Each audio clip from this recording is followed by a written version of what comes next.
اللہ اکبر اللہ۔ تو یہ بات کہ جو فرض نماز ہے اصل اہمیت اس کی ہے۔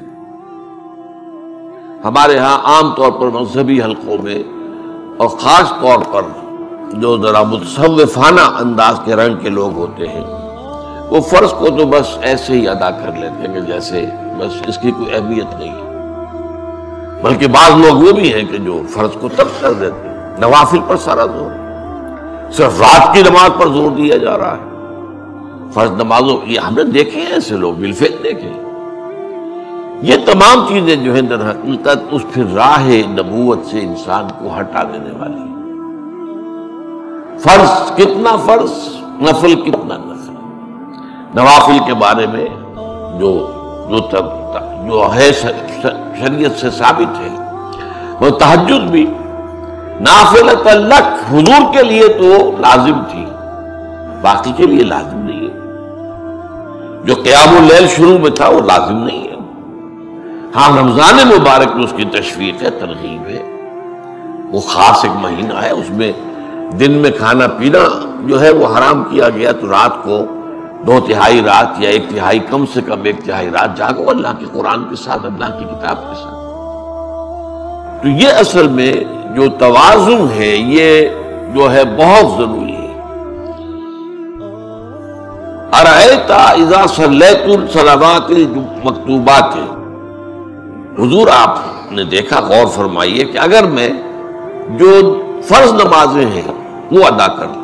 اب مثلا ایک حدیث مجھے اور یاد آئی، فرض نماز کی اہمیت کو بیان کرنے کے لیے حضور نے فرمایا جس شخص نے عشاء کی نماز بھی جماعت کے ساتھ ادا کی اور پھر فجر کی نماز بھی جماعت کے ساتھ ادا کی، اس کے لیے پوری رات کا قیام لکھ دیا جائے گا۔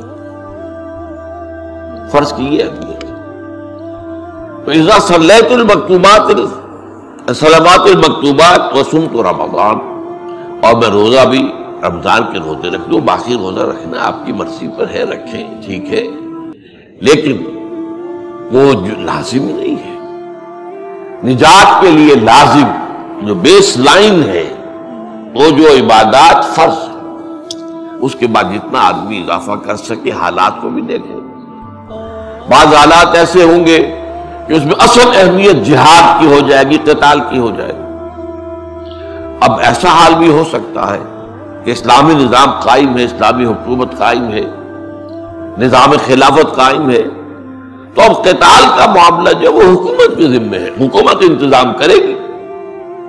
اگر کہیں 10,000 آدمی چاہیے، 10,000 آدمی نکل آئے چل جانے کے لیے، تو باقی آرام سے گھر میں سوئیں یا نوافل پڑھیں، ساری رات کھڑے رہے، ٹھیک ہے، یہ تقرب بالنوافل کا موقع ہوگا۔ لیکن اگر اللہ کا دین جو ہے وہ مغلوب ہے، پامال ہے، اسے پاؤں تلے روتا جا رہا ہے، شریعت کی دھجیاں بکھیری جا رہی ہیں، عوامر کا استہزاء ہو رہا ہے، اور جو منکرات ہیں ان کی تبلیغ ہو رہی ہے، اس وقت آدمی نوافل میں لگا رہے گا، وہاں تو فرض ہو جائے گا امر بالمعروف نہی عن المنکر، جہاد، اس کی جو بھی تقاضے ہوں، اس وقت سارے تقاضے اس کو بیان کرنے کا موقع نہیں ہے، اس وقت اصل شے وہ ہوگی۔